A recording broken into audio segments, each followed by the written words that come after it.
I finally got a chance to watch Lightyear. I could have watched it before. I was just kind of wasn't interested because of how badly it did. But I finally got a chance to watch Lightyear, and I can honestly say I could clearly see why this movie didn't make any kind of impact, why it bombed so hard. And this could never be the movie that Andy watched that made him want to get the Buzz Lightyear toy, because everything in this movie is confused, ridiculous, and just doesn't make any kind of bloody sense. Now, let me go through it because I try to get you to try to get our understanding of why this movie wasn't very good. And now, okay, so Buzz Lightyear and his best friend and I think commanding officer Aisha Hawthorne, they are on this Star Command ship and it's transporting some scientists and some other people and stuff. They going out on a mission to search for habitable planets and whatnot. Okay, so they arrive on this one planet called Tekani Prime. While there, they realize that it have some plants, some vines and things that are kind of hostile and attack people. It also have some bugs that there. So they had this big encounter with them and they had to blast stuff and run off and thing. Now, to be honest with you, early on, the animation for some of the planets and stuff don't look bad. It's actually really well done. But that's really the only thing that you could get. Some of the faces and things of people are a little weird. Some of them have some really wide nose and all kind of thing. But it's not awful. It's not good either. You do instantly miss hearing Tim Allen do the voice of Buzz Lightyear. You really do notice that, right? You really do notice that. Captain America does a good job of trying to do it, but it doesn't have the same kick as it did. Now, when they end up having to fight off the bugs and the stuff and one and the other, they race back to the ship, and you find out early on that Buzz doesn't like to rely on anybody. He thinks he can do everything on his own. Okay, big whoop, fine. How exactly you become a space ranger and work with people, I don't know how that makes sense, but whatever. So they get onto the ship. He tries to fly out from there, and while he's pulling up the ship to get out of there, the ship scrapes the side of a mountain, which damages the ship beyond repair. The hyper fuel thing gets damaged. Explain to me how you build a ship capable of traveling through space and encounter and having to deal with re-entry and exit from all sorts of stuff, and yet the ship is somehow so fragile that by just scraping it on the side of a mountain damages it beyond any kind of repair. That was one of the first problems you encounter with this, because they're trying to make something happen. So they're stranded. The rest of the people on the ship, they have a bunch of scientists and other stuff and stuff. They all stranded on this planet for a whole year, which begs the question. This is one vessel from Star Command, so they never send out anybody to look for them. They never send out anything. I mean, Star Command, as we know, is a huge galactic organization. They have hundreds, if not thousands, of ships and troops and all this sort of stuff dedicated to protection. You're going to tell me if two Star Command officers and some of your so-called best and brightest go missing, you couldn't find? I mean, not to say like you wouldn't be able to know. You have to know the path that the ship was on. You could follow that path and you'll be able to arrive where it was supposed to be. There's only one planet in that vicinity. But no, they never send anybody. So a whole year passes. They build a little makeshift colony there, and they're trying to test out this fuel to allow this kind of hyperspace fuel to allow them to achieve faster than light speed so they could leave. Buzz volunteers to test it. He goes off, tries it out. It doesn't work. But in approaching the faster than light speed, 4 years passes by the time he returns. So 4 years have passed, and everybody has grown a little thing. his friend Aisha. Well, here's where they have to put it in it. Alicia, sorry, I say Aisha. Alicia, his friend Alicia, she gets engaged to this woman, right? They had to make sure they put that. Okay, engaged to the woman, all right. But Buzz keeps going back and doing it every time. He keeps going back every time they come, when he goes back, he tests it out. Another 4 years pass, and another 4 years pass, and another 4 years pass. And during that time, we get to see people having lives and changing around him.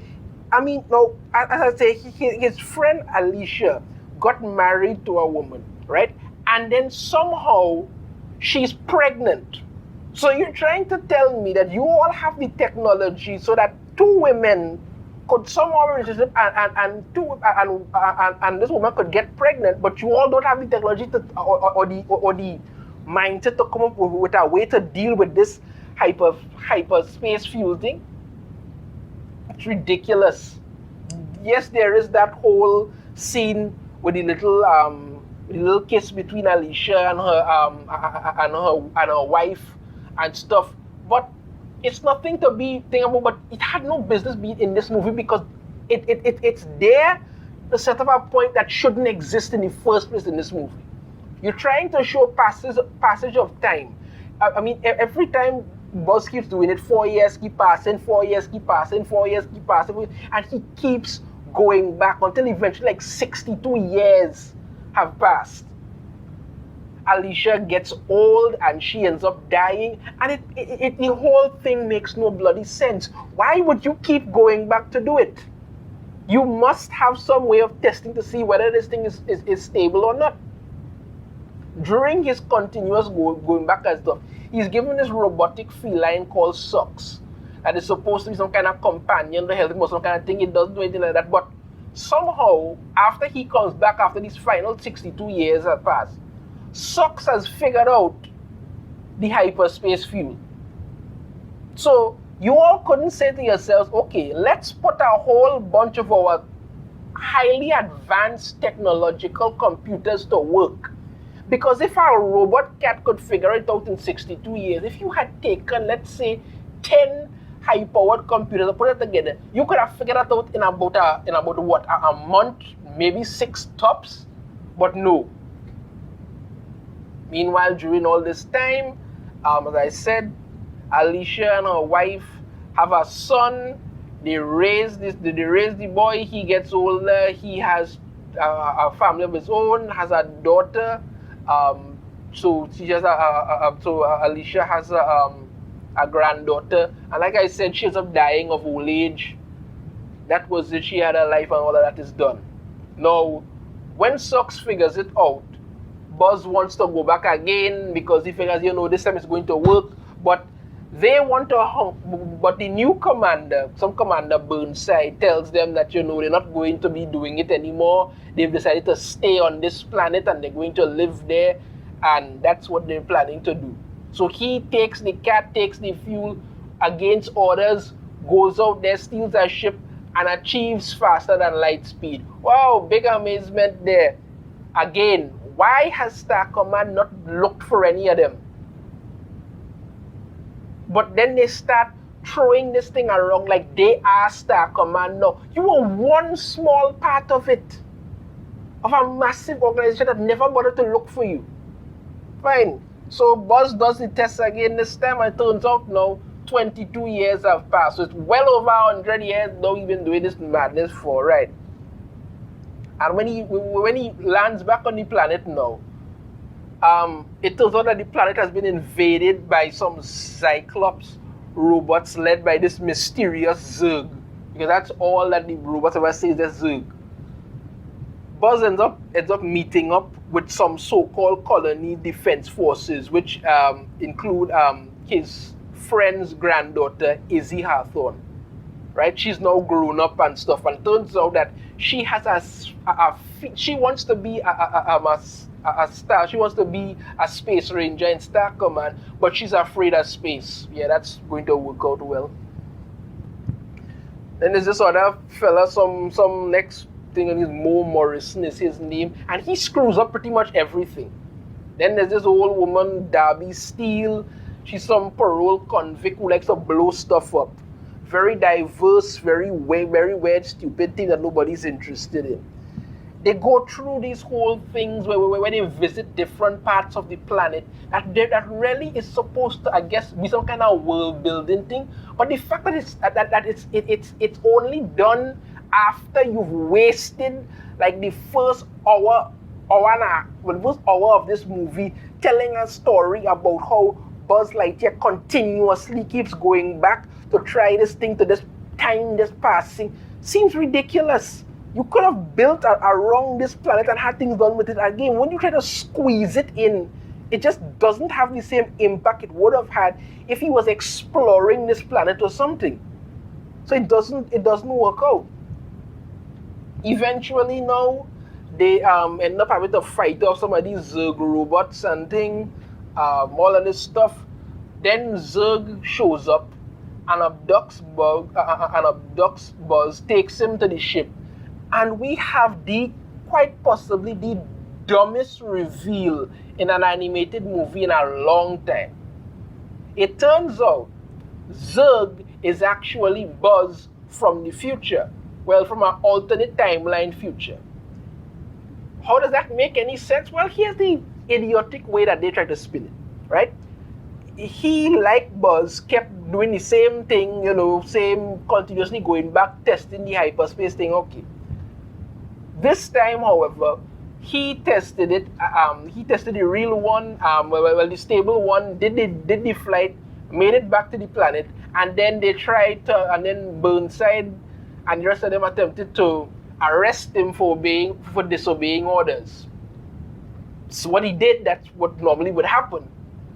But instead of them getting to him, he then takes off in the ship and travels even further into the future. Why? Because apparently that's the stupid thing to do. Traveled so far into the future, he ended up in some technologically advanced future and found this ship. And he took over it, and they had the robots and things, and it turns out the robots can't say Buzz, so they always just say Zerg.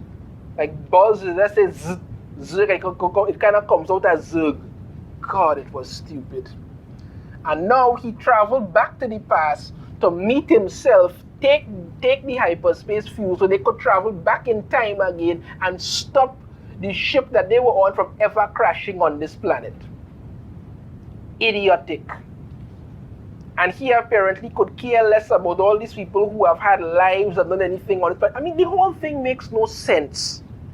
Literally, it makes no sense. You wasted your time and I'm jumping ahead all the time doing this. These people have lives there, you don't care about it. Why are you, if your entire plan is to save these people, why in God's name are you attacking the facility that they have? Because they built this kind of laser shield thing around their little colony, and the ships and robots are attacking it. And your plan is to get the hyperspace fuel to go back in time to stop any of that from ever happening, and going on with some nonsense about how you used to matter and you want to matter again. It's a ridiculous, stupid move. Zerg was never supposed to be future Buzz or anything like that. Just crappy. Look, long story short, Buzz decides he doesn't want to help because, that would mean all the people who had lives here and families, all of that would be destroyed. Surprise, surprise. Future Buzz turns out to be that, the old man is crazy and villainous, and wow, big shocker there. Crap, I tell you. Ugh. So they had this big fight out. Izzy ends up having to do a spacewalk, even though she's afraid of space. Wow, shocking. They end up they end up getting off the ship, setting it to self-destruct, and they escape.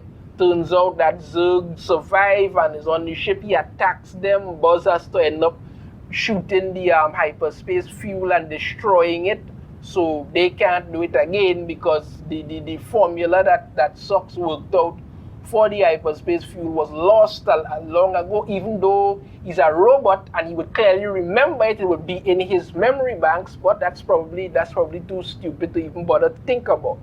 They get back to the planet.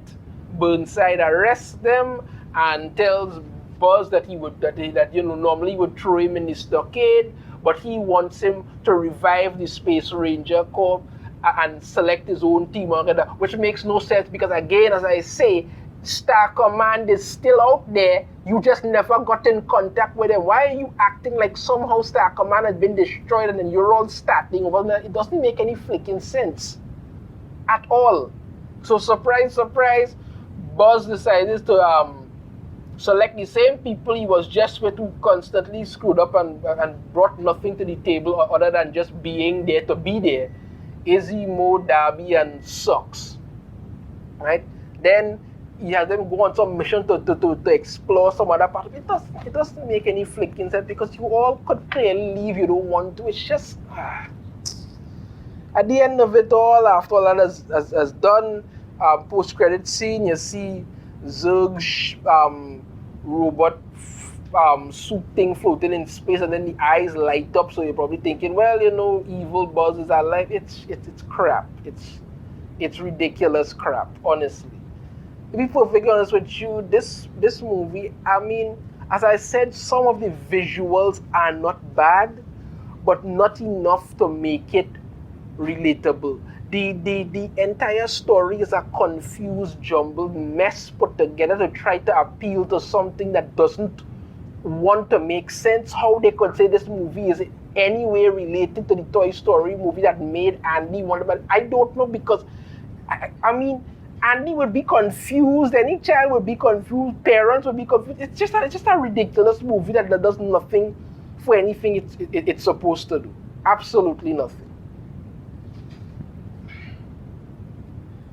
Final rating on this one, I would give Lightyear a 1.5 out of 5. It's not worth it. It's not a good movie at all. I don't think they got really a little too creative trying to make this crap, and it bombed. It bombed, and that's really what it deserved to do, because it wasn't good at all. That's it for me. Let me know in the comments what you think. If you have a different opinion, I'd love to hear it. If you like the video, be sure to hit that thumbs up. Subscribe if you haven't already. Ring the notification bell. Be notified every time I put out a new video. And I shall see you all next time. Take care.